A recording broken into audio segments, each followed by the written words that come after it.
야고보서 강의 마지막 말씀입니다. 결론으로 우리에게 주어지는 이 말씀의 내용을 보면 야고보서 1장의 서론에서 주셨던 교훈의 내용이 반복되는 것을 알 수가 있습니다. 야고보서 1장에서 여러 가지 시험 가운데 있는 성도들에게 여러 가지 시험을 만나거든 온전히 기쁘게 여기라. 그 시험 가운데 인내를 온전히 이루라. 그 인내가 조금도 부족함이 없는 온전한 믿음으로 이끌 것을 말씀했습니다. 혹 그 인내하는 가운데 지혜가 부족하거든 후히 주시는 하나님께 구하라 라고 말씀하셨습니다. 그래서 1장 이 서론의 가장 중요한 주제는 시험을 만난 성도들이 인내로 그 믿음을 온전히 이루어가며 또한 인내 가운데 기도로 하나님께 지혜를 얻을 것을 말씀했습니다. 여기서 말하는 지혜는 우리가 삶을 더 잘 살기 위해 필요한 문제 해결의 능력이라기보다 시험을 해석하는 지혜, 그리고 인내할 때 필요한 그 믿음의 지혜, 그것을 구하면 하나님이 주신다는 의미의 지혜입니다. 이렇게 1장 서론에서 주어졌던 이 교훈이 마지막 5장 마지막 부분에서 다시 반복되는 것을 알 수가 있습니다. 핍박 가운데 흩어져 있었고 흩어졌기에 가난할 수밖에 없었고, 또한 그 가난 속에서 불의한 권력자, 불의한 부자들에 의하여 착취당하고 핍박당하고 고통당하고 있던 그들에게 주어지는 이 권면, 그것은 인내와 기도였습니다. 오늘 본문 5장 7절에서 12절까지의 내용에서 반복되는 단어는 오래 참고 기다리며 인내하라. 또 13절로 20절까지의 말씀에서 반복되는 교훈은 기도라는 단어입니다. 인내와 기도가 거의 비슷한 횟수로 강조되고 있습니다. 언어의 번역에 따라 약간 차이가 있는데 영어 번역본을 보면 거의 7차례씩 이렇게 같이 강조되고 있습니다. 참된 믿음을 이루기 위한 인내는 반드시 기도로 연결된다는 거죠. 이 기도 없이 인내가 이루어지지 못한다는 것을 말씀하고 있습니다. 문맥의 흐름에 따라 보면 지난주 살펴본 5장 1절에서 6절까지의 내용은 가난한 이들을 핍박하는 불의한 부자들에 대한 경고의 말씀이었습니다. 그런 불의한 부자들에 대한 경고에 이어서 그들에 의하여 핍박받고 있는 가난한 성도들에 대한 권면의 말씀이죠. 지난주 5장 6절의 말씀에서 그 성도들을 의인이라 칭하며 이렇게 그들의 대응에 대해 말씀했죠. 여러분은 의로운 사람을 정죄하고 죽였습니다. 그러나 그는 여러분에게 대항하지 않았습니다. 대항하지 않았다는 것은 그들이 행하는 악한 방식대로, 불의한 방식으로 그대로 대응하지 않았다는 뜻입니다.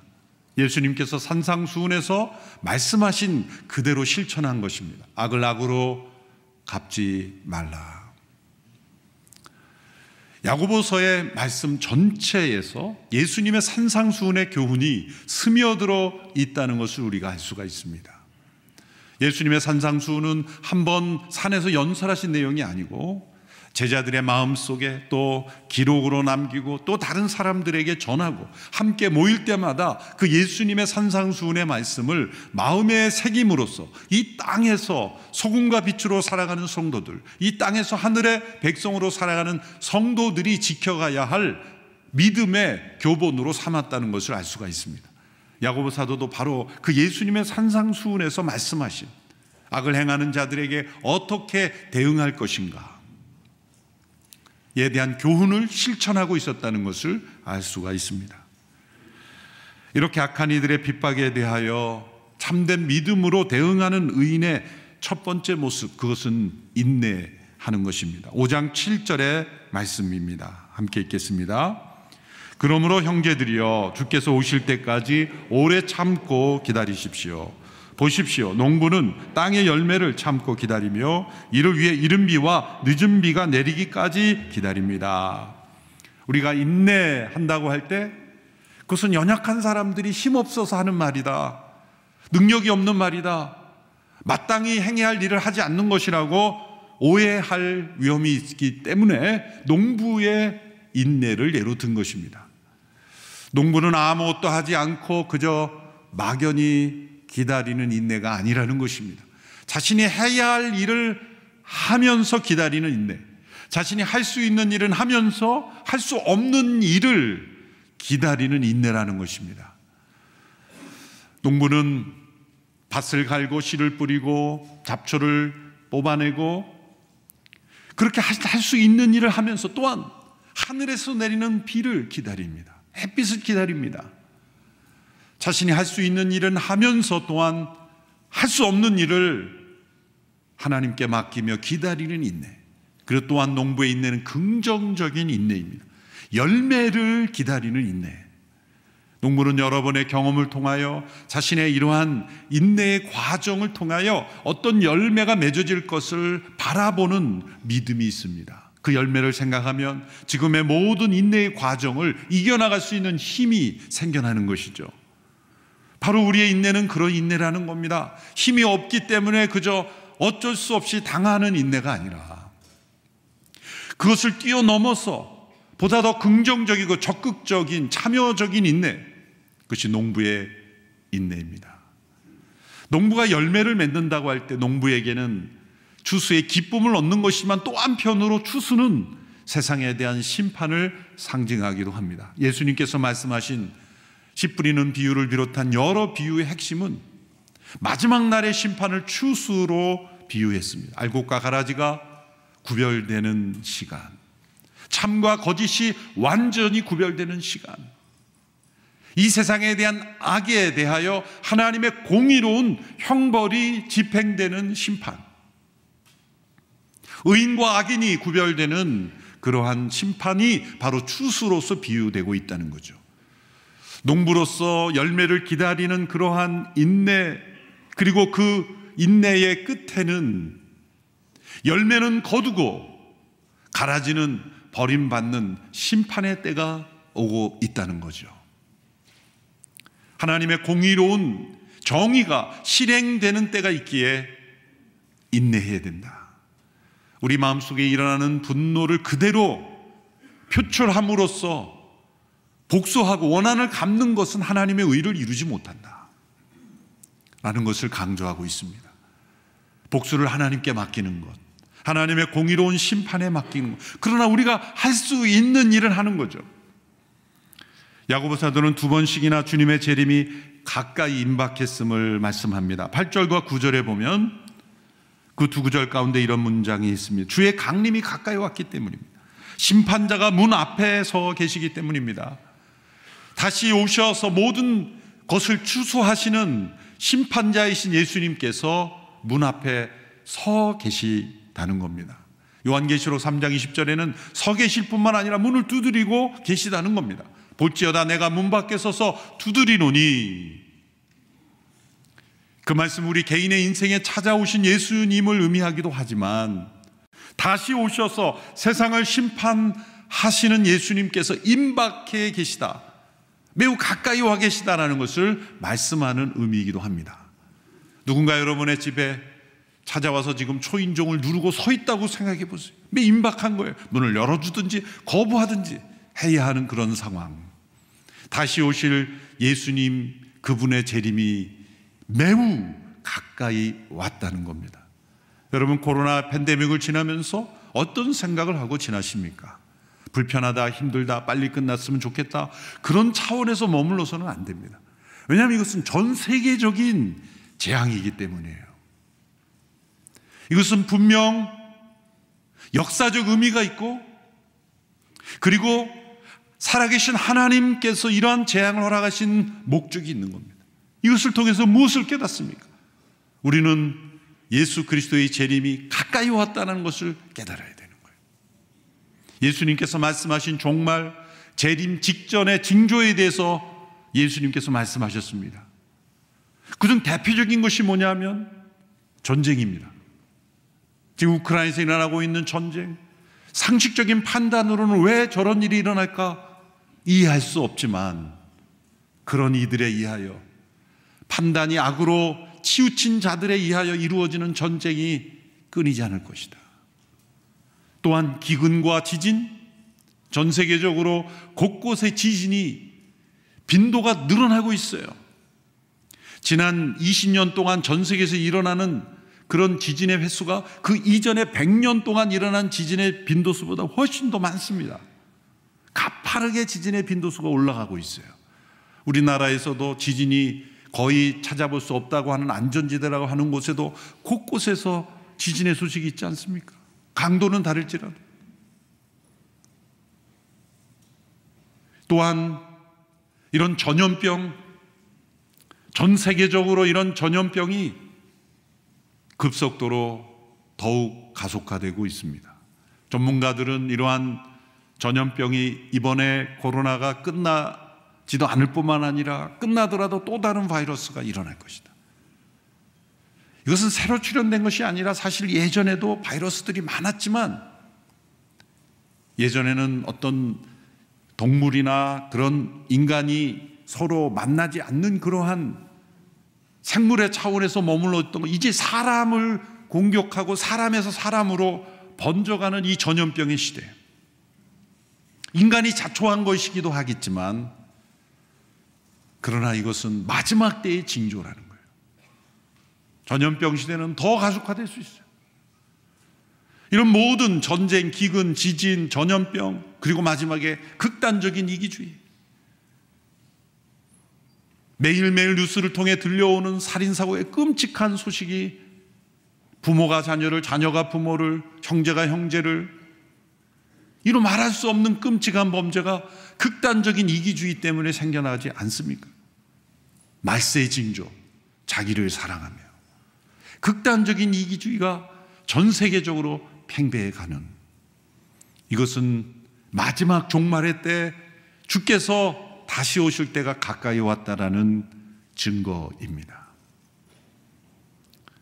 농부의 인내는 주수의 열매, 그건 우리에게는 부활의 첫 열매를 기다리는, 우리에게는 영원한 생명, 천국의 기쁨을 소망하는 것이기도 하지만 예수님께서 다시 오셔서 우리에게 영원한 하나님 나라가 허락되는 그날은 또 한편은 이 세상에 대해서는 심판의 날, 추수의 날이기도 하다는 것이죠.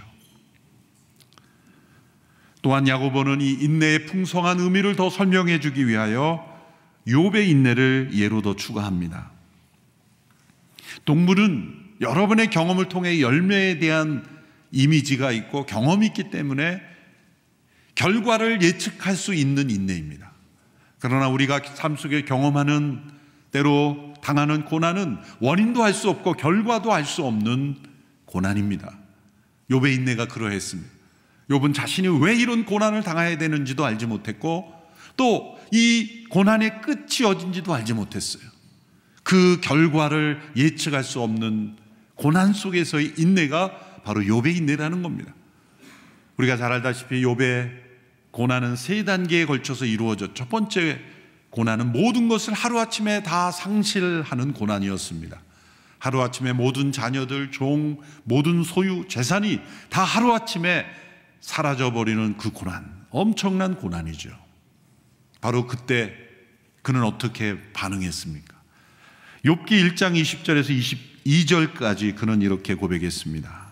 같이 읽어보겠습니다. 시작. 이 말에 욥은 벌떡 일어나 겉옷을 찢고 머리털을 밀어버리고 땅에 엎드려 경배하며 말했습니다. 내가 내 어머니의 모태에서 벌거벗고 나왔으니 떠날 때도 벌거벗고 갈 것입니다.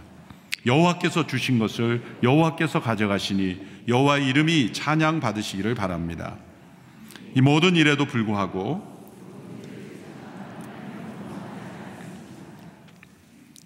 하나님께서 주신 것을 하나님께서 가져가셨으니 하나님의 이름이 찬양 받으시기를 바랍니다. 욥은 승리했습니다. 욥은 이 고난 속에 인내의 모범을 보였습니다. 놀라운 믿음입니다. 이 세상의 어느 누구도 이 엄청난 상실 속에 하나님을 찬양하고 경배하고 하나님이 주신 것 하나님께서 가져가셨고 나는 벌벗고 왔으니 벌거벗고 돌아갈 것이라고 누가 고백할 수 있을까요? 그러나 욥의 고난은 여기서 끝나지 않았습니다. 욥 자신의 건강에 심각한 질병이 생긴 겁니다. 온몸에 악성 종기가 일어난 것이죠. 요즘에도 약성 종기는 다루기가 힘듭니다. 그 당시에는 이건 죽음에 이르는 질병이었을 겁니다. 이 두 번째 단계 고난에서 욥의 아내가 그 인내심이 무너집니다. 그래서 욥에게 이렇게 말하죠. 당신이 그래도 순전함을 지킨단 말이에요. 차라리 하나님을 저주하고 죽어버려요. 욥의 아내가 욥에게 한 말입니다. 욥의 아내가 1단계의 그 시험은 욥을 바라보고 무너졌지만, 이겨냈지만 이 욥의 몸에 심각한 질병이 생겼을 때 아내의 믿음이 무너졌어요. 그때 욥은 어떻게 반응했습니까? 2장 10절에 아내에 대한 욥의 대답입니다. 같이 읽겠습니다. 시작. 그러나 그가 아내에게 대답했습니다. 정말 어리석은 여자처럼 말하는군. 그래, 우리가 하나님께 좋은 것만 받고 고난은 받지 않겠다는 것이요, 이 모든 일에도 불구하고 욥은 입술로 죄짓지 않았습니다. 우리가 하나님께 어떻게 좋은 것만 받을 수 있겠어? 고난도 받을 수 있어. 그리고 입술로 범죄하지 않았습니다. 대단한 믿음, 대단한 인내 아니겠습니까? 정말 하나님이 자랑하실 만한 믿음이 욥 안에 있었다는 것이 이제 증명되었어요. 그렇다면 이제 시험이 끝나야 되지 않겠어요? 그러나 세 번째 그에게 주어진 시험은 뭡니까? 이러한 상황이 끝을 알지 못하게 계속됐다는 거예요. 이 시간 자체가 시험인 거예요. 잠시의 고난은 지나가고 잊어버릴 수 있는데 계속해서 이러한 상태가 지속되면 인내 그 자체가 시험 받는 거죠. 욥의 세 친구들이 위로하러 왔습니다. 그 전에 아무도 위로하지 않았을 때는 입술을 닫고 범죄하지 않았던 욥이, 세 친구들이 나름대로 위로한답시고 한 말이 그 고난의 원인을 분석하려고 하고 욥의 잘못을 추궁하려고 하고, 끊임없이 주어지는 그들의 말에 욥의 입이 열리면서 그의 안에 불평과 원망이 터져나오기 시작했습니다. 그래서 욥기의 중후반부에 보면 욥의 많은 한탄이 나오죠. 세 친구들은 욥을 이길 수가 없었습니다. 욥은 나는 의로운 삶을 하나님 앞에 살았고 내가 이런 고난을 받을 만한 죄를 진 적이 없다. 그것은 사실이었습니다. 욥의 친구들은 욥을 이길 수가 없었습니다. 이러한 모습을 보면서 어떤 사람들은 야고보가 욥의 인내를 예로 드는데, 우리가 욥기를 자세히 살펴봤는데 그는 3단계 시험에서 무너진 것 같은데 이런 욥의 인내라고 말할 수가 있는가? 그러면서 이런 생각을 합니다. 야고보 사도는 욥기를 끝까지 안 읽은 것 같다. 초반부만 읽고 중반부는 읽지 않고 이런 말 하는 게 아닌가. 혹은 유대 그 인들의 문헌을 보면 욥기를 각색해서 욥의 언약이라는 책에 보면 이 욥의 이 하나님 앞에 한탄하는 모습을 다 빼버리고 긍정적인 모습만 그린 책이 있다 그래요. 틀림없이 야고보는 욥기 원전을 읽지 않고 그 책만 읽고 하는 것 아닌가. 그렇게 비평하는 학자들의 코멘트도 봤어요. 저는 그런 코멘트를 보면서 참 이분들은 이런 고난을 겪어보지 않았을 가능성이 높다. 욥이 당한 고난의 100분의 1, 1000분의 1만 당해도 이분들은 난리 났을 거다. 다른 사람의 고난에 대해서 비평하기는 쉽습니다. 그런데 진정 1단계의 시험이라도 우리에게 찾아왔으면 그런 고백을 할 수 있을까? 그런 고백을 할 수 있는 사람이 그런 말할 자격이 있어요. 그런데 욥의 인내와 그 고백을 따라가지 못할 사람이라면 욥의 이 한탄에 대해서 이러쿵저러쿵 말할 자격이 없어요. 새 친구를 비롯하여. 그러면 어떤 면에서 야고보가 욥이 인내했다라고 말할 수 있는 것인가? 그것은 욥의 모든 항변이, 욥이 하나님 앞에 때로 불평하고 또 원통함을 호소한 모든 내용들이 하나님 앞에서 하나님과 씨름하면서 오직 하나님께 대하여 호소한 것이기 때문에, 마치 시편의 많은 기자들이 탄원하고 신원을 호소하잖아요. 하나님 어찌합니까? 이 원수를 왜 나에게 붙이셨습니까? 저 원수 어떻게 좀 해주십시오 라고 하나님 앞에 호소하는 내용이 시편에도 많죠. 왜 그 시편의 기도를 우리에게 주셨습니까? 하나님의 앞에서 씨름하는 모든 기도는 하나님께서 들으신다는 거예요. 너가 그걸 못 참고 나한테 이렇게 불평해? 내 앞에서 사라지거라 하시지 않는다는 거예요. 그런 말 하려면 나한테 오지 마라고 하시는 하나님이십니까? 사람들은 그러죠. 이렇게 한탄하는 내용 듣기 싫으니까 그만 얘기하라고 사람들은 그렇게 얘기하죠. 우리 하나님은 그것이 하나님께 대한 기도로 드려지는 것이라면, 하나님과 씨름하는 것이라면 하나님은 기도로 받으신다는 거예요. 그런 의미에서 욥은 인내한 거예요. 하나님은 욥을 너 인내했다, 잘했다, 수고했다, 그렇게 욥을 인내의 모범으로 받아들여 주신다는 것입니다. 그래서 야고보 사도를 통해 욥의 인내를 우리가 들었다. 농부의 인내만이 아니라 욥의 인내까지 이르러야 된다. 원인과 결과를 예측할 수 없는 그러한 고난 속에서도 우리는 인내해야 한다. 분명한 것은 하나님께서 세상의 모든 불의에 대하여 심판하실 것이다. 그러면 또 이렇게 대들죠. 하나님 왜 빨리 세상을 이렇게 공의롭게 하시지 저렇게 못된 악한 자들을 내버려 두십니까? 하나님 이렇게 말씀하세요. 지금 당장 공의로 심판하면 너도 무사하지 못할 걸. 자신 안에 있는 불의함은 보지 못하고 다른 사람의 불의함에 대해서만 심판하려고 하니 하나님은 너까지 다치는 거야. 하나님은 더 많은 사람들을 구원하시기 원하셔서 재림의 때를 기다리고 계시는 거예요. 하루를 천년같이, 천년을 하루같이 참고 기다리시는 하나님, 바로 그 하나님께서 세상을 공의롭게 심판하실 것을 믿음으로 받아보며 인내하라. 그리고 그 인내 가운데 기도하라는 겁니다. 그래서 두 번째 의인의 모습은 욥처럼 기도하는 겁니다. 고난 가운데. 5장 13절의 말씀을 함께 읽겠습니다. 시작. 여러분 가운데 고난당하는 사람이 있으면 기도하십시오. 즐거운 사람이 있으면 찬송하십시오.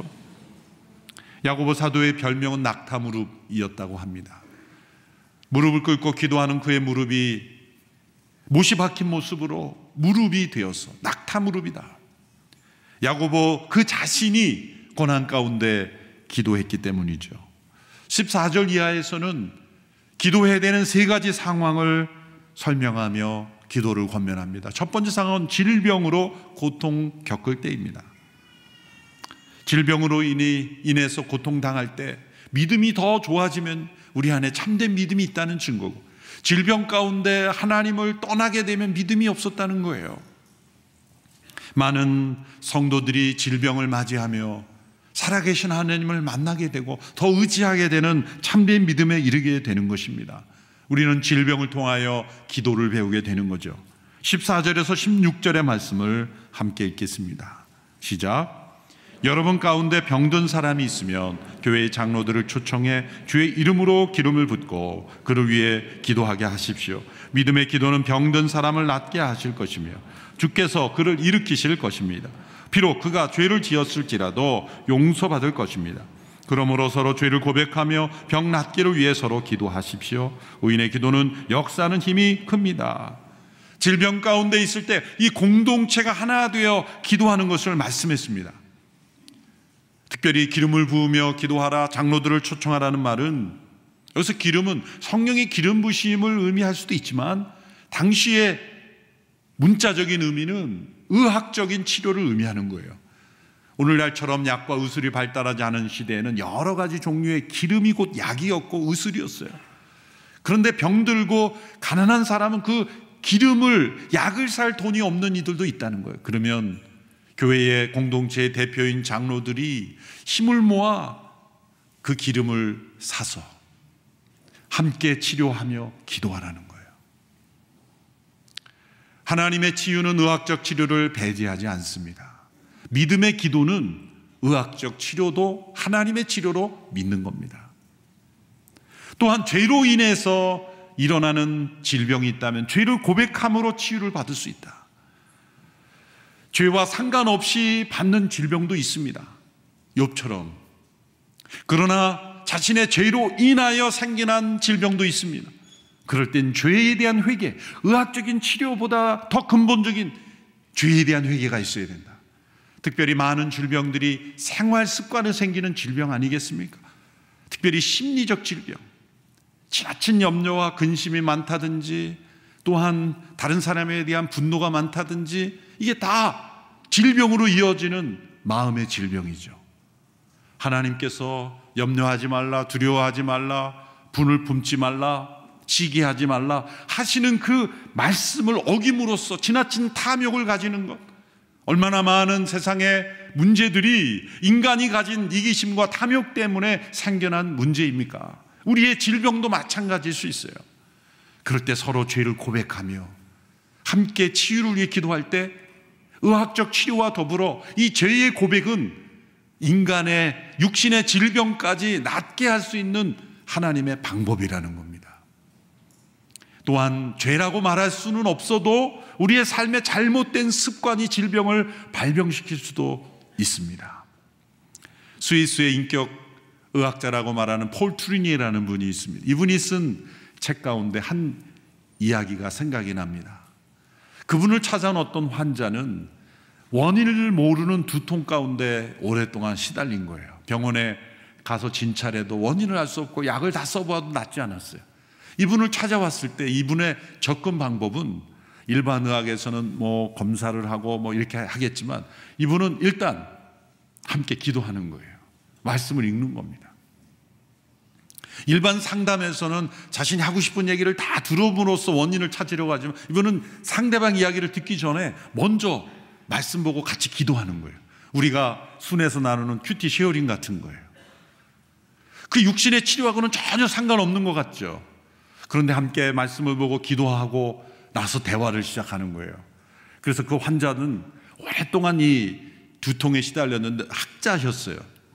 그런데 함께 기도하고 나서 무슨 생각이 드냐 물어보니까 자신의 연구실이 너무 지저분하고 더럽다는 것을 느꼈다는 거예요. 12년 동안 한 번도 정리되지 않고, 물론 연구하다 보면 자료가 여기저기 있으니까 누가 손대면 안 되고 자기 자신도 손대지 않고 있었던 연구실이 떠올라서 그걸 문득 좀 정리해 봐야 됐다는 생각이 드는 거예요. 그러고 나서 정리를 했더니 두통이 사라진 거예요. 그걸 의학적으로 어떻게 증명을 할 수 있겠어요? 뭐 그거를 논리적인 근거를 대라 그러면 뭐 못 되는 거죠. 그러나 난 걸 어떻게 해요? 이게 우리의 어떤 삶 속에 보이지 않는 이 뭉쳐진 뭔가가 우리의 육체에 영향을 미칠 수가 있다는 거죠. 우리의 몸은 참으로 기묘해서 정말 영적인, 정신적인 우리의 상태가 우리의 몸을 어떻게 변화시키는지 그것은 의학으로, 과학으로 다 설명할 수 없는 영역입니다. 그러므로 죄를 서로 고백하는 것이 우리의 질병을 치유하는데 효과가 있다는 이 말씀을 믿으시기를 바랍니다. 그래서 의학적인 치료와 더불어 기름을 바르고 치료하는 것과 더불어 죄를 고백하고 우리의 삶 속에 내가 알지 못하는 잘못된 습관, 나쁜 습관, 고쳐야 될 습관이 있다면 기도 가운데 깨닫게 해주시라고 기도하고 서로 기도하는 가운데 함께 나가는, 우리 예순 예배 때 서로 자신의 삶을 고백하고 때로 죄를 고백하고 때로 자신의 삶을 나누면서 육신의 질병의 치유까지 일어나게 될 줄로 믿습니다. 두 번째 상황은 기근으로 경제적 고통을 당하고 있을 때이죠. 17절에서 18절의 말씀을 함께 읽어보겠습니다. 시작. 엘리야는 우리와 본성이 똑같은 사람이었습니다. 그러나 비가 오지 않기를 간절히 기도했더니 3년 반 동안 땅에 비가 내리지 않았습니다. 그리고 다시 기도했더니 하늘에서 비가 내리고 땅이 열매를 냈습니다. 비를 주시는 분이 하나님이시거늘 당시 사람들은 바알이라는 신이 풍요를 가져다 준다고 믿었습니다. 하나님은 이른 비와 늦은 비를 때에 맞게 주셨고 그 비가 그 모든 풍요의 근원이 되었건만 사람들은 바알 신이 그 모든 풍요를 가져다준다고 믿고 바알에게 쫓아갔죠. 하나님이 때로 3년 동안 기근을 주셔서 비를 주시지 않으므로 이들의 경제적 기근을 가져다 주었습니다. 엘리야를 통하여 비를 그치게 하시고 또 엘리야를 통하여 다시 비를 내리게 하심으로 하나님께서 깨닫게 하시고자 하는 건 뭡니까? 경제적 근원이 바로 하나님이시다. 경제를 주관하신 분이 하나님이심을 깨닫게 하기 위해 때로 우리에게 기근을 주신다는 겁니다. 따라서 경제적 기근 가운데 있다면 무엇을 기도해야 됩니까? 내 삶에 경제 생활에서 하나님 중심적이 아닌 것이 무엇입니까? 하나님이 주신 것을 하나님의 것으로 여기지 않은 것은 없습니까?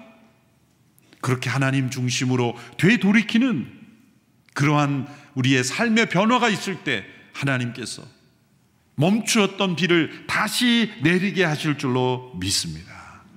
하나님의 공급하심을 인정하는 그런 변화가 기도를 통해 일어나야 된다는 거죠.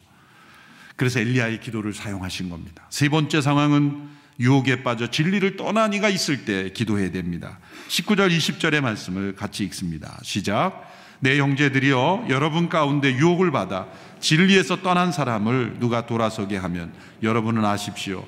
죄인을 유혹의 길에서 돌아서게 한 사람은 그의 영혼을 죽음에서 구하고 많은 죄를 덮을 것입니다. 가장 많은 기도가 필요한 상황입니다. 질병으로 고통당할 때도 기도해야 됩니다. 경제적 기근 가운데 있을 때도 기도해야 됩니다. 그러나 타락하여 진리를 떠난 이가 주변에 있을 때도 기도해야 됩니다. 그리고 가장 많은 기도가 필요한 거예요. 질병과 기근은 자연과 생명을 주관하시는 하나님께서 역사하시면 즉각적으로도 이루어질 수 있지만, 이 타락한 자유의 의지를 가진 인간, 하나님의 사랑의 손길도 자유의지로 거부할 수 있는 인간의 타락한 의지를 바꾸는 데는 많은 기도가 필요하다는 거죠. 그래서 공동체가 함께 기도할 것을 권면하신 것입니다. 결론적으로 야고보 사도를 통하여 흩어져 핍박 가운데 고난 속에 있는 이들에게 주의 재림이 임박했으니 인내하라. 인내하는 가운데 기도하라. 농부의 인내를 기억하고 욥의 인내를 기억하라. 질병 가운데 있을 때, 기근 가운데 있을 때, 또 진리를 떠난 이들이 있을 때, 그 가운데는 핍박이 힘들어 배교하는 이들도 있었을 겁니다. 우리 모두 함께 기도합시다. 참된 믿음의 가장 중요한 실천은 역시 함께 기도하는 겁니다. 우리 공동체가 다시 이 고난주간을 맞이하며 기도를 회복하게 되기를 원합니다. 가정과 순에서 함께 기도하는 것, 병든 영혼을 위해 기도하고, 또 믿음에 연약해진 영혼을 기도하고, 경제적으로 기근 가운데 있는 지체를 위해서 기도하고, 다 우리의 기도의 제목입니다. 함께 기도해야 됩니다. 또한 이 시대에 왜곡된 이념에 의해서 잘못된 교육, 인권 조례와 같은 것, 잘못된 입법들, 또 이 사회가 하나님 없는 세상으로 흘러가는 이 거대한 일종의 핍박입니다. 이것을 이겨내기 위하여 우리가 함께 기도해야 됩니다. 하나님의 창조 질서가 회복되기를 위하여 우리가 함께 믿음으로 기도하는 우리 모두가 되기를 축원합니다. 기도하겠습니다. 하나님 아버지, 마지막 종말의 때, 주님의 재림이 임박한 이때, 코로나 전염병으로 인하여 힘겨운 이 어려움만이 아니라 장차 다가올 말할 수 없는 고통의 때를 우리가 대비하며 믿음의 인내를, 또한 인내 속의 기도를 실천하는 저희들이 되게 하옵소서. 이 어려운 종말의 때를 믿음으로 잘 이겨내며 하나님의 살아계심을 온 세상에 증거하는 주님의 백성들이 되게 하옵소서. 예수님의 이름으로 기도하옵나이다. 아멘.